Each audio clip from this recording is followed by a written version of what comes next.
In the last episode, we talked about Luther's explanation of the first commandment, that we are to fear, love, and trust God above all things.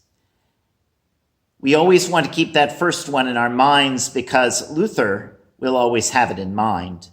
We will see how in a little bit.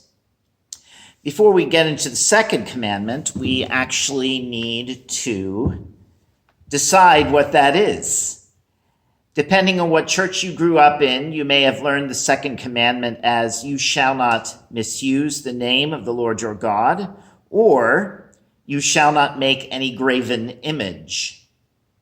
Luther in his catechisms followed the tradition, which includes the instruction not to worship stone idols under the commandment against having other gods. So when we refer to the second commandment in these videos and then going on, we need to remember that for Luther, the second commandment is you shall not misuse the name of the Lord, the Lord your God. I'll bring this up again as we go on. The second commandment has to do with God's name. In ancient pagan religions, the image or the idol of the god was the important sacred thing. But Israel's God had a name which was to be hallowed or kept sacred. Most of us learned it this way from the King James Version of the Bible: you shall not take the name of the Lord your God in vain. But we can easily say with our translation, you shall not misuse or make wrongful use of the name of the Lord your God. Most of us know that this means we shouldn't swear in church. And of course, if you can't say it in church, should you say it anywhere else? Luther, however, explains that this commandment is about more than the words we ought not to speak, but it is about the words we are to speak. Firstly, though, he says, we should fear and love God.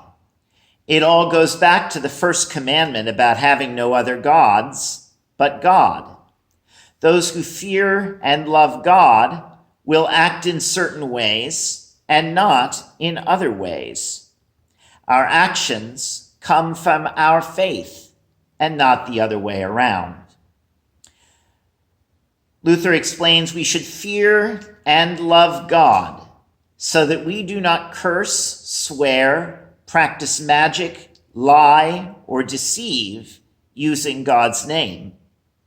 We learn always what is prohibited first, not only careless language, but also false oaths, using God's name or prayer as a talisman or as a magical formula, and using the solemnity of God's name as a cloak for a falsehood, or as a means to deceive another person. When we think deeply about such things, we may feel the fear of God. How terrible it is that God's name, in which children put their trust, is used not only in a cavalier and careless fashion, but in a premeditated way to cover up a lie, to injure someone else by the promulgation of an untruth, or as a magical incantation to secure personal advantage. To read the large catechism is to feel Luther's outrage that such things continue to happen.